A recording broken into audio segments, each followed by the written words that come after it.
Rain blurred the windshield into streaks of silver and shadow, but Anna Clark barely noticed. She sat in the passenger seat of Ethan's black sedan, her fingers clutching the soft silk of her skirt as though it could anchor her to something solid. The rhythm of the wipers thudded across the glass, each sweep sounding like a countdown to something she couldn't yet name.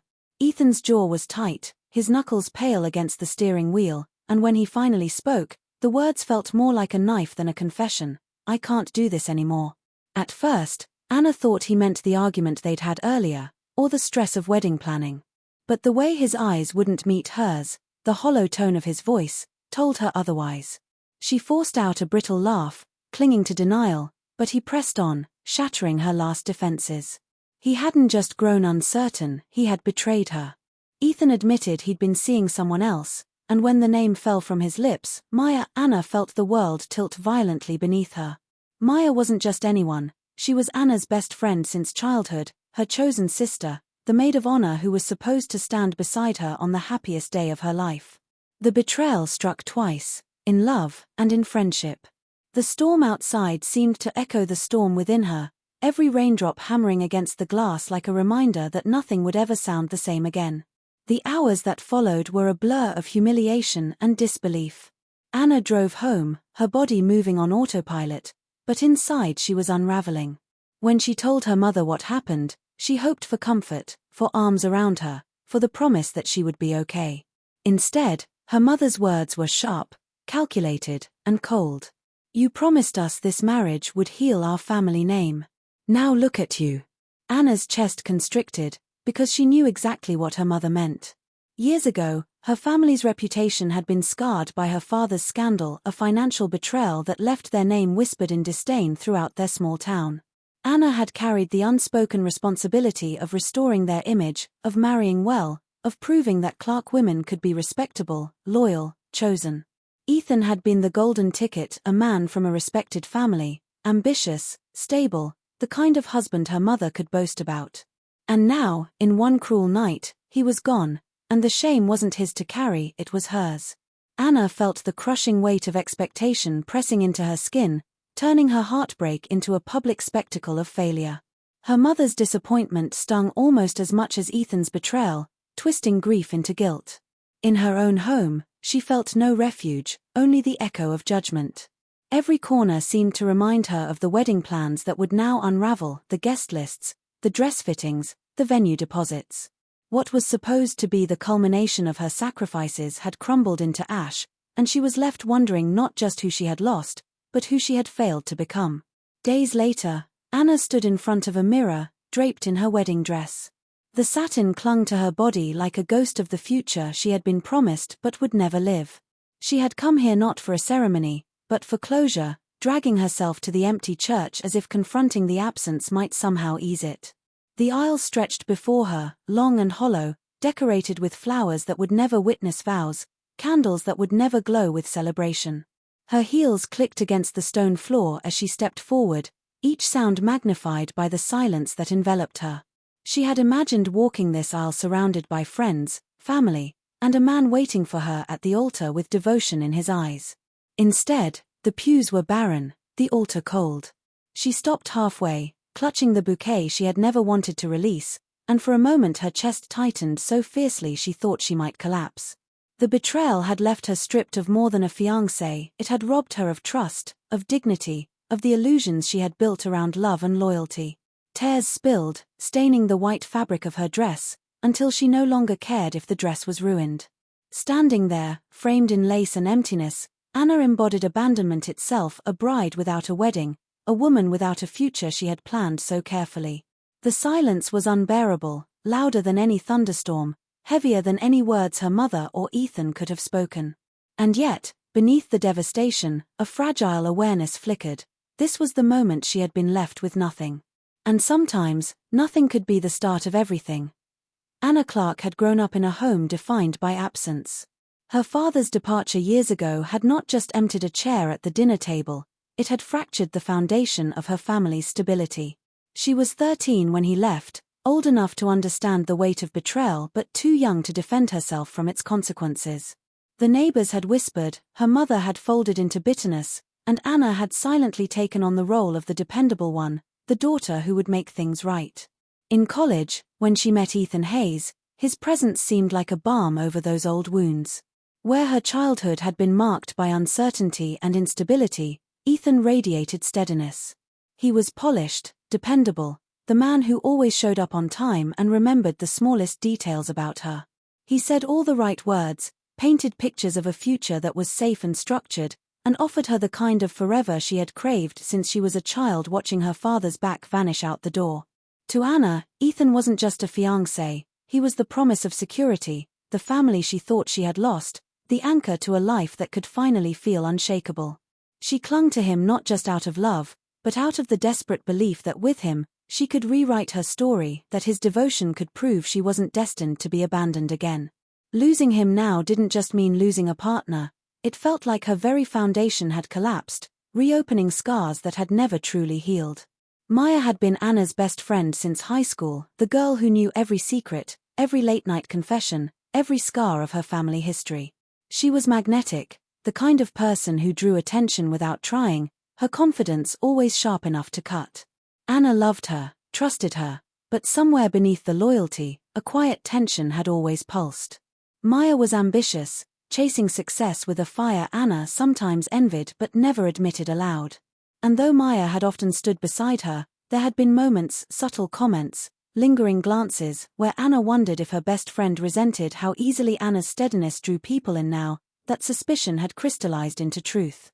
Maya hadn't just betrayed her, she had claimed what Anna thought was her safe haven. It was a wound that reached deeper than Ethan's confession, because it wasn't only about romance, it was about friendship turned into treachery. At home, Anna found little solace. Her mother, Linda, a pragmatic woman hardened by years of scandal and social judgment, cared more about appearances than her daughter's heart. "Keep your head up," Linda often said, "people are watching." For Linda, Ethan had represented redemption, the chance to repair the Clark family's reputation after her husband's disgrace. Now that dream lay shattered, and Linda's disappointment weighed heavy on Anna's shoulders. The only relief came from her younger brother, Jake, a restless soul at 22 who rejected the suffocating family expectations Anna had carried for years. Jake saw through the facade, urging her to let go of appearances, to reclaim something for herself. But even his support could not silence the feeling that Anna had been left exposed, betrayed by those closest to her and judged by the family she had tried so hard to protect. The aftermath was suffocating. In their small community, whispers traveled faster than the rain on a stormy night, and Anna became the unwilling centerpiece of gossip. Every trip to the grocery store, every walk past a cafe, every Sunday at church carried the sting of pitying glances and hushed conversations.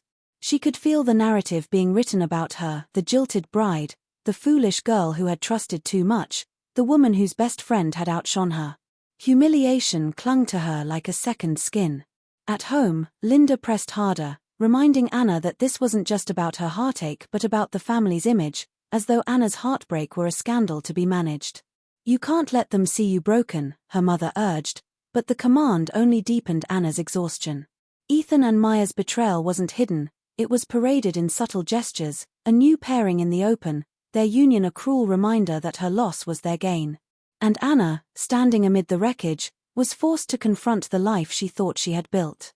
Every expectation she had carried to marry well, to restore her family's name, to find the stability she had long been denied, had crumbled, leaving her with nothing but the echoes of what might have been. Yet beneath the humiliation, a spark of defiance flickered. She was weary of being defined by her family's mistakes, by Ethan's abandonment, by Maya's envy.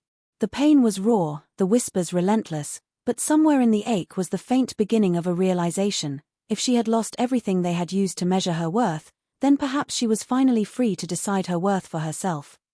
The restaurant was elegant, the kind of place where white tablecloths softened the edges of cruelty and candlelight disguised the sharpness of truth. Anna arrived with her mother, Linda, already uneasy about the invitation. Ethan and Maya had reached out under the pretense of clearing the air, of finally putting the past behind them. Anna had clung to the fragile hope that perhaps this was a chance to demand accountability, to hear apologies, to reclaim some measure of dignity. But as soon as she sat down across from them, she sensed the performance beginning. Maya's smile was too bright, her hand too casually resting on Ethan's. When the waiter left, Ethan cleared his throat, his voice rehearsed and steady. "We wanted you both here because we thought it was time you heard it from us directly." The words were simple, but their meaning crushed Anna's chest before he even finished. "Maya and we're engaged." Silence devoured the table. The clinking of cutlery from nearby diners sounded grotesque against the stillness between them. Anna's fingers curled into her napkin, nails biting through the fabric, as her stomach dropped into a hollow pit. It wasn't just betrayal anymore, it was permanence.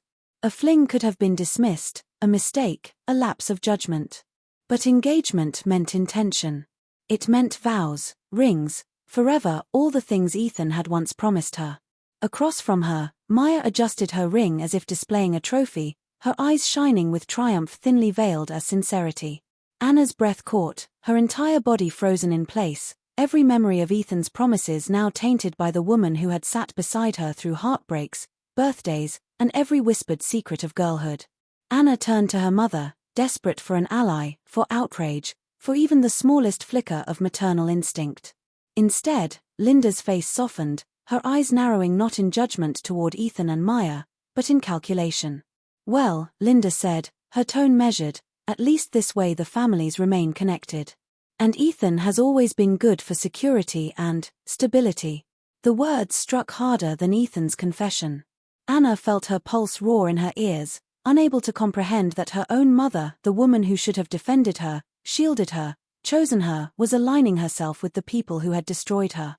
Linda's obsession with appearances had once been frustrating, but now it felt poisonous, slicing through the fragile bond between mother and daughter. Anna's grief twisted into fury. She had been abandoned by Ethan, betrayed by Maya, and now discarded by her mother, who seemed more interested in preserving social standing than preserving her daughter's dignity. Across the table, Ethan avoided her eyes, and Maya offered a sickly sweet, "I hope we can all still be family." The audacity of the statement sent a shiver down Anna's spine. She wanted to scream, to break the fragile glasses, to force them to feel the devastation they had inflicted. Instead, she sat in silence, numbness overtaking rage, her mother's complicity a wound deeper than she had imagined possible. It was no longer just Ethan and Maya against her, it was the world she had trusted, collapsing in betrayal. The dinner dragged on, each course a mockery of civility. Anna barely tasted the food, every bite turned to ash in her mouth. Her chest ached as she tried to hold herself together, refusing to let them see her break. When Maya reached across the table to squeeze Ethan's hand, Anna's body finally gave way. She pushed back her chair, the legs screeching against the polished floor, a sound louder than any words she could have spoken. Eyes turned toward her from nearby tables, but she no longer cared about whispers or appearances. She reached into her purse, fingers brushing against the cool metal of her father's old watch, the one possession she had kept since he left, a reminder that though he had walked away, at least he had never lied about love. She clutched it tightly, the weight grounding her as she steadied her breath. Without a word, she turned and walked out, leaving the table behind, Ethan with his false steadiness, Maya with her stolen triumph, and Linda with her cold pragmatism. The night air hit her face as she stepped outside, sharp and bracing, but it was freedom compared to the suffocating performance inside. Tears blurred the streetlights, but she pressed forward, each step away from that table a small reclamation of self. For the first time since the betrayal began, Anna realized that the only person she could rely on was herself. The watch ticked faintly in her palm, a reminder of endings, but also of survival. And as she disappeared into the night, her heart still shattered, she understood that this moment wasn't just heartbreak. It was the beginning of a fight for her own voice, her own worth, her own story.